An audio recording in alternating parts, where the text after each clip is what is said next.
এখন ইলিশের সিজন, কচু শাক দিয়ে ইলিশ হবে না, এটা কি হয়?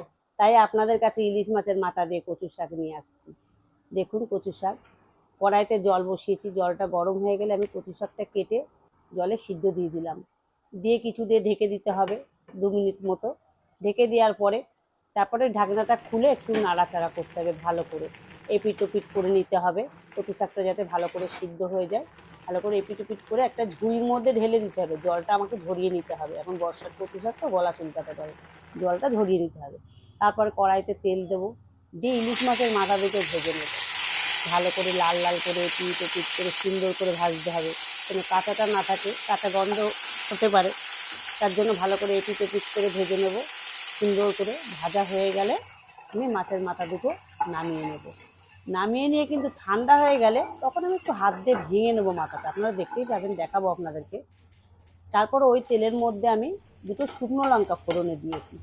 শুকনো লঙ্কাটা আমি বেশি দেইনি, কাঁচা লঙ্কা দেবো বলে শুকনো লঙ্কা দুটো ফোড়ন দিয়েছি। তারপরে সে কচু শাকটা আমি আস্তে আস্তে কড়াইতে তুলে দিলাম, দিয়ে একটু লবণ একটু হলুদ দিলাম। দেওয়ার পরে একটু ভালো করে নেড়ে চেড়ে ভালো করে নাড়তে হবে, যেন তলায় লেগে না যায়, লেগে গেলে একটা পোড়া গন্ধ বেরোতে পারে। ভালো করে নাড়ার পরে ওর মধ্যে আমি কটা কাঁচা লঙ্কা দিয়ে দিলাম, আমি শুকনো লঙ্কাটা কম ব্যবহার করেছি, কাঁচা লঙ্কাটা বেশি ব্যবহার করেছি। তারপরে ও ঢাকনাটা খুলে আমি যে মাছের মাথাটা ভেজে রেখেছিলাম, ওই যে বললাম না ভেঙে রেখেছিলাম হাত দিয়ে, একটু ঠান্ডা হয়ে গেলে ওই যে ভেঙে আমি দিয়ে দিলাম। দিয়ে ভালো করে নাড়াচাড়া করছি, নাড়াচাড়া করার পরে যখন একটু টেনে টেনে আসবে তখন আবার একটু ঢেকে দেবেন।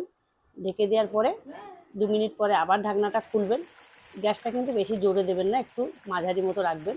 তারপর একটু চিনি দিলাম, স্বাদ মতো চিনি দেবেন, কচু শাকে একটু চিনি দিলে পানসে ভাবটা কেটে যায়, ভালো লাগে। তারপরে ভালো করে আবারও নাড়াচাড়া করবেন। নাড়াচাড়া করার পরে আবার একটু 2 মিনিট ঢেকে রাখবেন, কারণ একটু এরকম করে না করলে তলাটা ধরে যেতে পারে, ওই জন্য বারবার করেই ঢাকতে হবে, আবার খুলতে হবে। এরকম সুন্দর করে যখন দেখবেন যে এরকম রসটা ভালো টেনে আসছে, তখন মনে করবেন কচু শাকটা আমার রেডি। তখন এই পরিমাণে আপনারা কচু শাকটা নামিয়ে নেবেন।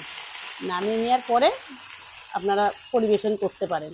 দেখুন আমি পরিবেশন করছি, ঠিক এইভাবে কচু শাকটা আমার রেডি, আপনারা করে দেখুন, খুব ভালো লাগবে।